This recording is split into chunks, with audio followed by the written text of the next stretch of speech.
Hello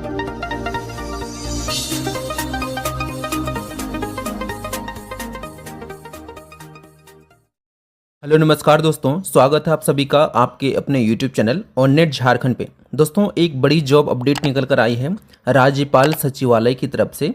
और दोस्तों यहाँ पे हम लोग इस विज्ञापन को पूरी डिटेल्स में देखेंगे कि दोस्तों अगर आप सिर्फ 10th पास आउट हैं, 10वीं कक्षा पास आउट हैं दोस्तों, तो यहाँ पे आपके लिए एक अच्छी अपॉर्चुनिटी निकल कर आई है, एक अच्छा अवसर निकल कर आया है दोस्तों कि आप राज्यपाल सचिवालय में जॉब कर सकते हैं। तो दोस्तों आज के इस वीडियो में हम लोग इस विज्ञापन को पूरी डिटेल्स में देखेंगे कि यहाँ पे जो पोस्ट निकल कर आई है इसमें क्या क्या टर्म्स एंड कंडीशंस हैं, आप अप्लाई कैसे कर सकते हैं, उम्र सीमा क्या निर्धारित है, सैलरी क्या दिया जाएगा, चयन प्रक्रिया क्या होने वाली है, और इससे संबंधित हम लोग संपूर्ण जानकारी को इस वीडियो में देखने वाले हैं। तो वीडियो को शुरू से अंत तक ध्यान से जरूर देखिएगा दोस्तों, ताकि आपको यहाँ पे सभी जानकारी प्राप्त हो सके। चैनल पर अगर आप नए हैं, पहली बार विजिट किए हैं, तो प्लीज़ चैनल को सब्सक्राइब कर बेल आइकन को प्रेस कर लीजिए, ताकि आपको जो भी न्यू वीडियो के अपडेट्स आएंगी नोटिफिकेशन आपको सबसे पहले प्राप्त हो जाएगी। तो चैनल को सब्सक्राइब करना ना भूलें। तो चलिए दोस्तों आगे हम लोग यहाँ पे विज्ञापन को डिटेल्स में देख लेते हैं। जैसे कि आप यहाँ पे देख पाएंगे, यह विज्ञापन राज्यपाल सचिवालय झारखंड रांची की तरफ से ऑफिशियल नोटिफिकेशन जारी किया गया है। और इसमें बताया गया दोस्तों कि राजभवन झारखंड रांची अंतर्गत संविदा के आधार पर उद्यान मजदूर के पद पर नियुक्ति के लिए यहाँ पे इच्छुक आवेदकों से आवेदन आमंत्रित किया गया है। और दोस्तों यह आवेदन आप ऑफलाइन के माध्यम से समर्पित कर पाएंगे। आवेदन समर्पित करने की अंतिम तिथि दोस्तों 4 अप्रैल 2025 निर्धारित किया गया है।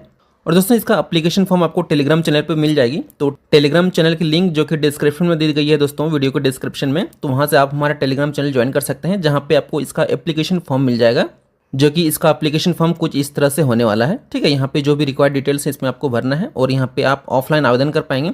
यहाँ पे ये भी बताया गया है कि आप ऑफलाइन माध्यम से ही समर्पित करना सुनिश्चित करेंगे, अन्य माध्यमों से प्राप्त आवेदनों पर स्वीकृति नहीं दी जाएगी। ठीक है, तो चलिए दोस्तों आगे हम लोग यहाँ पे देखते हैं कि नियुक्ति के लिए अर्हता और सेवा शर्तें क्या है, यानी कि योग्यता क्या क्या मांगी गई है। तो बताया गया है कि संविदा के आधार पर सीधी नियुक्ति द्वारा संविदा के आधार पर भरा जाएगा। ठीक है, आपका इंटरव्यू के माध्यम से यहाँ पे भर्ती होने वाला है। और उद्यान मजदूर के पद पर दोस्तों एजुकेशनल क्वालिफिकेशन और एक्सपीरियंस यहाँ पे बताया गया है। बताया गया उद्यान मजदूर पद के लिए टोटल 2 वैकेंसीज हैं और ये 2 सीट दोस्तों कंप्लीटली अनारक्षित के लिए रिजर्व है। ठीक है, वेतनमान आपको लेवल 1 के अकॉर्डिंग दिया जाएगा। एजुकेशन क्वालिफिकेशन दोस्तों यहाँ पे कंप्लीटली बताया गया है कि न्यूनतम 10वीं पास होना चाहिए। जो भी आवेदक इच्छुक हैं वो सिर्फ 10वीं पास हैं, तो यहाँ पे आप आवेदन कर सकते हैं।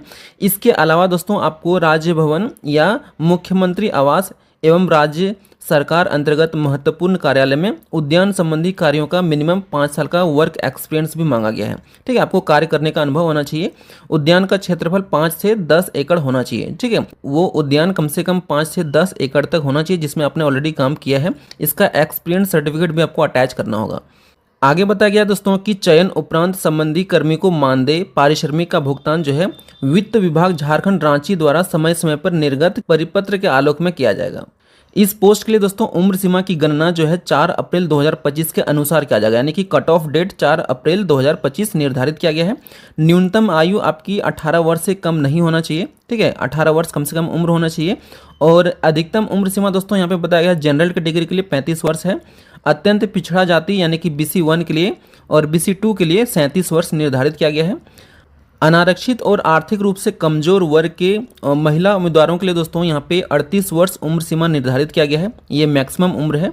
अनुसूचित जातियों और अनुसूचित जनजातियों के लिए महिला पुरुष सभी के लिए दोस्तों 40 वर्ष यहाँ पे अधिकतम उम्र सीमा निर्धारित किया गया है। इसके अलावा जो यहाँ पे शर्तें हैं दोस्तों, संविदा के आधार पर नियुक्ति 1 वर्ष के लिए किया जाएगा और 1 वर्ष के बाद दोस्तों आपके कार्यों का मूल्यांकन किया जाएगा। ठीक है, अगर आपका कार्य मूल्यांकन के बाद आवश्यकता अनुसार उनकी सेवा अवधि 1 वर्ष के लिए विस्तारित किया जा सकता है, लेकिन ये कब होगा, जब आपका कार्य संतोषजनक पाया जाता है। तो उपर्युक्त पद पर कार्यरत कर्मी का कार्य असंतोषजनक पाए जाने पर दोस्तों उक्त कर्मी का अनुबंध किसी भी समय समाप्त किया जा सकता है। आपका कार्य संतोषजनक होना चाहिए। राज्यपाल सचिवालय आवश्यकता अनुसार विज्ञापन की शर्तों में संशोधन भी कर सकते हैं। इसके अलावा संविदा पर नियुक्ति कर्मी को कैलेंडर वर्ष के लिए राज्य कर्मियों के अनुसार आकस्मिक अवकाश यानी CL देय होगा, परंतु वे किसी अन्य अवकाश के हकदार नहीं होंगे। ठीक है, तो जो भी छुट्टियां हैं जो सभी एम्प्लॉय को मिलता है वही छुट्टी आपको भी दिया जाएगा। चयन का मापदंड और प्रक्रिया दोस्तों यहाँ पे बताया गया है कि वैसे अभ्यर्थी ही आवेदन करने के पात्र होंगे जो यहाँ पे उल्लेखित योग्यता को जो है धारण करते हैं, यानी कि आपके पास जो एलिजिबिलिटी क्राइटेरिया यहाँ पे बताया गया है वो एलिजिबिलिटी आपके पास होनी चाहिए, यानी कि 10वीं पास और वर्क एक्सपीरियंस जो बताया गया है उसके अनुसार होना चाहिए। आवेदन प्राप्त करने के लिए दोस्तों यहाँ पे बताया गया कि निर्धारित अंतिम तिथि तक प्राप्त आवेदनों की जांच की जाएगी और उसके बाद साक्षात्कार के लिए अभ्यर्थियों को शॉर्टलिस्ट किया जाएगा। ठीक है, आपका इंटरव्यू शेड्यूल किया जाएगा उसके बाद, और चयन समिति द्वारा शॉर्टलिस्टेड अभ्यर्थियों का साक्षात्कार लिया जाएगा। उक्त साक्षात्कार में सफल अभ्यर्थियों को नियुक्ति की अनुशंसा की जाएगी। ठीक, और दोस्तों इस तरह से इंटरव्यू के बाद आपको यहाँ पे सिलेक्टेड कर लिया जाएगा। चलिए दोस्तों, अब हम लोग देखते हैं कि आप आवेदन कैसे कर सकते हैं। तो यहाँ पे आवेदन की प्रक्रिया बता दी गई है कि आपको एक एप्लीकेशन फॉर्म जो कि टेलीग्राम चैनल पे मैंने प्रोवाइड कर दिया है, उस एप्लीकेशन को आपको भरना है। ठीक है, और आवेदक विहित प्रपत्र को भरकर आवेदन करने की अंतिम तिथि से पहले राज्यपाल सचिवालय चतुर्थ तल सूचना भवन रांची को समर्पित करेंगे। एड्रेस यहाँ पे बता दी गई है दोस्तों, एड्रेस नोट कर लीजिएगा, पूर्व राज्यपाल सचिवालय चतुर्थ तल सूचना भवन रांची। ठीक है, इस एड्रेस पे आपको आवेदन स्पीड पोस्ट या डाक के द्वारा भेज सकते हैं। आवेदक विहित प्रपत्र को स्वयं भी टंकित करके भर सकते हैं। आवेदक आवेदन पत्र के साथ मैट्रिकुलेशन प्रमाण पत्र, शैक्षणिक योग्यता, अन्य योग्यता तथा कार्य अनुभव से संबंधित प्रमाण पत्र की स्व अभिप्रमाण यानी सेल्फ अटेस्टेड करके उसकी छाया प्रति संलग्न करेंगे। आवेदन पत्र समर्पित करने की दोस्तों अंतिम तिथि 4 अप्रैल 2025 निर्धारित किया गया है। इसके अलावा जो इंपॉर्टेंट नोट्स में यहाँ पे बताया गया दोस्तों, इसको याद रखिएगा। चयन प्रक्रिया के दौरान अनजाने में भी किसी प्रकार की कोई त्रुटि के मामले में जो नियुक्ति पत्र जारी करने के बाद किसी भी चरण में कार्यालय के संज्ञान में आता है तो अभ्यर्थी को चयन को संशोधित करने, वापस लेने अथवा रद्द करने का अधिकार राज्य सचिवालय के पास सुरक्षित होगा।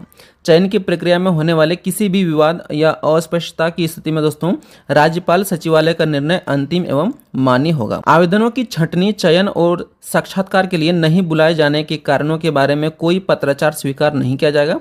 राज्यपाल सचिवालय के पास पदों की संख्या बढ़ाने, घटाने और आवश्यकता अनुसार विज्ञापित रिक्ति को रद्द करने का अधिकार सुरक्षित रहेगा। ठीक है, इसके अलावा दोस्तों बताया गया कि साक्षात्कार में भाग लेने वाले अभ्यर्थियों के लिए कोई भी टीए या डीए अनुमानीय नहीं होगा। ठीक है, आपको खुद से आना होगा। आवेदन जमा करने की अंतिम तिथि के बाद कोई आवेदन स्वीकार नहीं किया जाएगा और सभी इच्छुक उम्मीदवारों को सलाह दी जाती है कि वे अंतिम तिथि के पहले समय पर यहाँ पे आवेदन समर्पित कर लीजिएगा। ठीक है, तो जो भी इंटरेस्टेड कैंडिडेट्स हैं आप जरूर से 4 अप्रैल 2025 या उसके पहले तक ऑफलाइन आवेदन जरूर समर्पित कर लीजिएगा। ठीक है, ताकि आप यहाँ पे जॉब करने के लिए एक अच्छा मौका पा सकते हैं। ठीक है, और इस तरह से यहाँ पे आप आवेदन ऑलरेडी देख चुके हैं कि इस तरह से आपका आवेदन फॉर्म होने वाला है और ये फॉर्म दोस्तों आपको टेलीग्राम चैनल पे मिल जाएगी। तो दोस्तों ये थी कंप्लीट जानकारी इस रिक्रूटमेंट के रिगार्डिंग। उम्मीद करता हूं दोस्तों आपको यहाँ पे इस वीडियो में सभी जानकारी प्राप्त हो गई होगी। अगर इसके अलावा आपको कोई डाउट हो या कोई प्रश्न हो तो आप हमें कमेंट सेक्शन में भी पूछ सकते हैं। उम्मीद करता हूं दोस्तों वीडियो पसंद आई होगी। अगर आपको वीडियो पसंद आए, हेल्पफुल लगे तो प्लीज दोस्तों वीडियो को लाइक एंड शेयर जरूर कीजिए। चैनल पर अगर आप नए हैं, पहली बार विजिट किए हैं तो प्लीज चैनल को सब्सक्राइब कर बेल आइकन को प्रेस कर लीजिए ताकि आपको जो भी न्यू वीडियो के अपडेट्स आएंगी नोटिफिकेशन आपको सबसे पहले प्राप्त हो जाएगी। तो चैनल को सब्सक्राइब करना न भूलें। मिलते हैं दोस्तों एक नई वीडियो में एक नई जॉब अपडेट के साथ। वीडियो को अंत तक देखने के लिए आपका बहुत बहुत धन्यवाद।